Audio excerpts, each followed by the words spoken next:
தொடர்ந்து இது குறித்த கருத்தை பகிர்வதற்காக பாஜகவின் மூத்த தலைவர் திரு கருநாகராஜன் தற்போது நம்முடன் இணைப்பில் இணைந்திருக்கிறார்.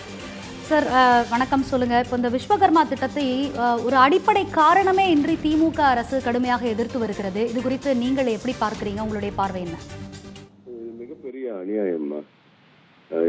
எந்த மாநிலத்து மக்களுக்கும் இப்படிலாம் ஒரு பாவச் செயல் நடக்காது. அவங்க வாழ்வாதாரம் அடிப்படையில ஒரு சாதாரண தொழிலாளி கந்து வட்டிக்கு வாங்கி அதிகமான வட்டி செலுத்தி அவங்க தொழில் பண்றது, வேலைக்கு போறது, ஒரு பிள்ளைக்கு ஒரு ஸ்கூல்ல ஃபீஸ் கட்டினா கூட அதுக்கு ஒரு 10,000 ரூபாய்க்கு கூட வட்டிக்கு வாங்கி செலவழிக்கிறது, இப்படி ஒரு மிக மோசமான நிலையில இருக்கக்கூடிய அந்த சிறிய தொழில ஈடுபடக்கூடிய மக்கள், வேலைக்கு போனாதான் சம்பளம், வேலை செஞ்சாதான் வருமானம், இப்படி இருக்கிற மக்களுடைய உயர்வுக்காகத்தான் பாரத பிரதமர் இந்த அற்புதமான திட்டத்தை கொண்டு வந்தாங்க. இவங்க ராஜாஜி அவர்களுடைய குலத்தொழில் கல்வி திட்டம் அப்படிங்கிறது முற்றிலும் வேற. குலத்தொழில் கல்வி திட்டம் அப்படின்னா ஒருத்தருடைய பையன் ஒருத்தர் என்ன தொழில் செய்யறாரோ அதே தொழிலை அவருடைய மகனும் செய்ய வேண்டும், பேரனும் செய்யணுங்கிறது அந்த குலத்தொழில். இந்த தொழில், இந்த 18 வகையான தொழில்கள் எல்லா சமுதாயமும் எல்லா ஜாதி மக்களும் செய்யக்கூடிய தொழில். இப்ப ஒரு கட்டடம் கட்டுற கொத்தனார் வேலைக்கு இந்த ஜாதி தான் போறாங்கன்னு இருக்கா? நீங்க பெண்கள் சிறப்பு துணிகள்லாம் தைக்கிறாங்க, தையல் தொழில்லாம் ஈடுபடுறாங்க, அவங்க இந்த ஜாதி தான் செய்யறாங்கன்னு இருக்கா? இன்னைக்கு ஒரு சிறிய பூக்கட்டி விற்கிற பெண்கள் இந்த ஜாதி தான் பூக்கட்டி விற்கிறாங்கன்னு இப்ப இருக்கா? இப்படி எத்தனையோ தொழிலை நம்ம அடிக்கிட்டே போகலாம். திறமை உள்ளவங்க பல்வேறு தொழில பல வகையில நவீனமா மாறிட்டு இருக்காங்க. அதுதான் நம்ம முதலமைச்சர் செய்த மிகப்பெரிய தவறு. இப்ப ஒவ்வொரு தொழிலும் நவீனப்படுத்தி அதை உள்நாட்டு சந்தைப்படுத்தி அவர்களுக்கு வெளிநாட்டு சந்தைப்படுத்துகிற அளவிற்கு அவர்களை மேம்படுத்தணுங்கிறது பாரத பிரதமருடைய அற்புதமான தொலைநோக்கு திட்டம்.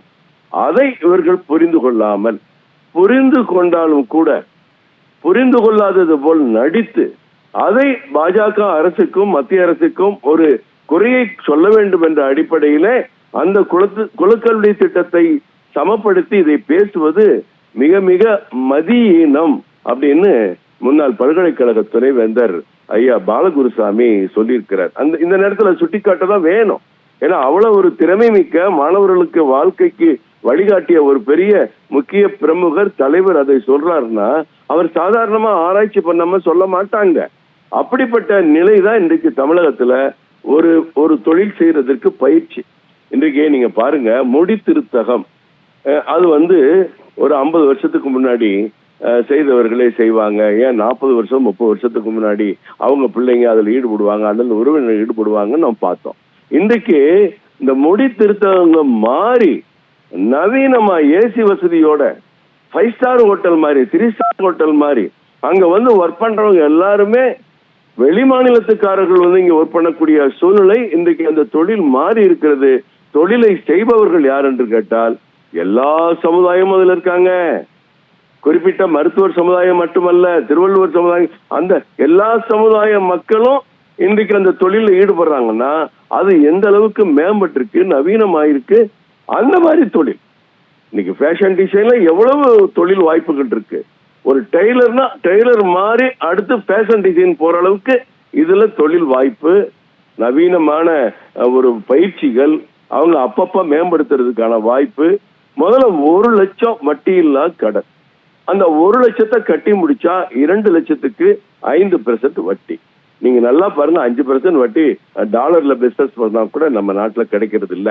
அந்த வாய்ப்பு அவங்களுக்கு கொடுத்த பிறகு நல்லா யோசிச்சு பாருங்க, 1 லட்சம் வாங்கி ஒழுங்கா கட்டுறாங்க, 2 லட்சம் வாங்கி ஒழுங்கா கட்டுறாங்கன்னா அடுத்த கட்டம் அவங்க 10 லட்சம் 20 லட்சம் 30 லட்சம்னு அவங்க பயணிக்கிறதுக்கு ஒரு அற்புதமான வாய்ப்பை பிரதமர் கொடுத்திருக்கிறாரு. நவீன பயிற்சிக்கான டூல்ஸ் கொடுக்குறாங்க. அந்த நவீன பயிற்சி முடிக்கும் போது அதுக்கு டெய்லி போய் பயிற்சி எடுக்கிறதுக்கு அந்த செலவுக்கும் டெய்லி 500 ரூபாய் கொடுக்குறாங்க. இப்படி ஒரு நல்ல ஒரு புதிய தொழில் செய்கிற சமுதாயத்தை, உழைக்கக்கூடிய, தான் தொழில் செய்து தான் 10 பேருக்கு வேலை கொடுக்கக்கூடிய வாய்ப்புள்ள சமுதாயத்தை உருவாக்குகிற அந்த வாய்ப்பை தமிழகத்திலே முதலமைச்சர் ஸ்டாலின் அவர்கள் கெடுத்து விட்டார். இப்பொழுது அதோடு அவங்க பேசாம இருந்தாலும் பரவாயில்ல. இன்னைக்கு அவங்க கைவினைஞர்களுக்கான திட்டம் சொல்லி, ஏன் இந்த விஸ்வகர்மா திட்டத்தை அறிவிச்ச பிறகுதான் உங்களுக்கு இந்த ஞானோதயம் வந்துச்சா? இதுக்கு முன்னாடி உங்களுக்கு இந்த ஞானோதயம் வரலையா? கலைஞர் கைவினை திட்டம் ரெண்டும் ஒண்ணுதானே. பாரத பிரதமர் அறிவிக்கும் போது என்ன சொன்னாரு? விஸ்வாமித்ராங்கிறது நம்ம ஊர்ல அது ஒரு மாதிரி ஒரு ஜாதி அடிப்படையில கூட இங்க இருக்கலாம். இங்க ஒரு நம்ம ஆச்சாரிகள் அப்படி அந்த சமுதாயத்தை அப்படி அழைப்பாங்க. அதையே ஒரு ஜாதிக்கான திட்டங்கிற மாதிரி இவங்க கொண்டு போய் சொல்றாங்க. ஆனா பாரத பிரதமர் ரொம்ப தெளிவா சொல்லியிருக்கிறாங்க, இந்த திட்டம் கையால் தொழில் செய்யக்கூடியவர்கள், கைகளை பயன்படுத்தி தொழில் செய்கிறவர்களுக்கும், உபகரணங்களை கையால் பயன்படுத்தி தொழில் செய்கிறவர்களுக்கும் அனைவருக்குமான திட்டம்னு தெளிவா சொல்லியிருக்காங்க. இப்ப இவங்க என்ன சொல்றாங்க? கைத்தொழில், அது லேசா மாற்றி தமிழ்ல கைவினைஞர்களுக்கான திட்டம். ரெண்டு திட்டமும் ஒண்ணுதான். வழக்கமா நம்ம முதலமைச்சர் ஸ்டிக்கர் ஒட்டுற மாதிரி இந்த திட்டத்திலையும் ஸ்டிக்கர் ஒட்டி இருக்கிறாரு. ஒருவேளை பாரத பிரதமர் இந்த திட்டத்தை செயல்படுத்துறதுக்கு முன்னாடி, அறிவிக்கிறதுக்கு முன்னாடி இந்த திட்டத்தை இவர் அறிவிச்சிருந்தாலும் கூட அவரை பாராட்டலாம். ஆகா, இங்க இருக்கிற விஸ்வகர்மா என்று சொல்லக்கூடிய கைத்தொழில் செய்யக்கூடிய மக்கள், அவர் பாரத பிரதமர் சொன்னதுக்கும் இதுக்கும் பின்னாடி நம்ம அறிவிச்சிருந்தோம்னா நம்ம முதலமைச்சர் முதலே பண்ணிட்டாரியா அப்படின்னு பெருமைப்பட்டுக்கலாம். ஆனா அவங்க செஞ்ச பிறகு, அறிவிச்சு இந்தியாவுக்குள்ள நடைமுறைப்படுத்திய பிறகு, தமிழ்நாட்டில் இடத்தால 7.25 லட்சம் பேர் 15 வச்ச பிறகு இன்னைக்கு இவர் அதை குறை சொல்லிட்டு அதை பழைய திட்டத்தோட 60 வருஷமா முன்னாடி ஏற்பட்ட திட்டத்தோட ஒப்பிட்டு பேசி அதை குறை சொல்லி மக்கள்கிட்ட அந்த திட்டத்துக்கு களங்கம் கற்பித்து விட்டு இன்னைக்கு இவரு கைவினை தொழிலாளர்கள் திட்டம் அப்படின்னு சொல்றது எந்த வகையில நியாயம்? இது மிகப்பெரிய அநியாயம். இதை நாங்க கடுமையா கண்டிக்கிறோம். எங்க தலைவர் ஏற்கனவே சொல்லியிருக்கிறார், ஆரம்பத்திலே பல பேட்டிகள்ல சொல்லியிருக்கிறார், இந்த விஸ்வகர்மா திட்டத்தை இவர்கள் எதிர்ப்பது மிக மிக தவறு. இது 8 லட்சம் மக்களை பாதிக்கும், அவருடைய வாழ்க்கை முன்னேற்றத்தை பாதிக்கும். உங்களுக்கு என்ன திட்டம் இருக்கும்? அவங்களுக்கு ஏதாவது உதவி பணம் கொடுக்கிற திட்டம் மட்டும்தான் இருக்கும். ஆனா பாரத பிரதமருடைய திட்டம் என்ன தெரியுமா? இந்தியா முழுவதும் கோடிக்கணக்கில் புதிய தொழில் வல்லுநர்களை உருவாக்குற திட்டம். முதல்ல கையால் செய்யற தொழில் 10 பேர் 100 பேர் 1000 பேரா மாறும் பொழுது அது ஏற்றுமதிக்கான பொருளா மாறுங்கிறது பாரத பிரதமருடைய திட்டம். அதுக்கான ஒரு நவீன பயிற்சி வேணும். எல்லா தொழிலுமே ஒண்ணு கையில செய்யற தொழிலுக்கு ஒரு சின்ன கருவி நவீனமா கண்டுபிடிச்சிருக்காங்க. அதை பயன்படுத்துற பயிற்சி, அதை வாங்கி கொடுக்கிற சக்தியும் அவங்களுக்கு இருந்தா அந்த தொழில் மாறும், மாற்றம் வரும், வாழ்க்கையில் மாற்றம் வரும், வருமானம் கிடைக்கும், குடும்பம் நல்லா இருக்கும், பிள்ளைங்களுக்கு நல்ல உயர் படிப்பை அவங்க கொடுக்க முடியும்.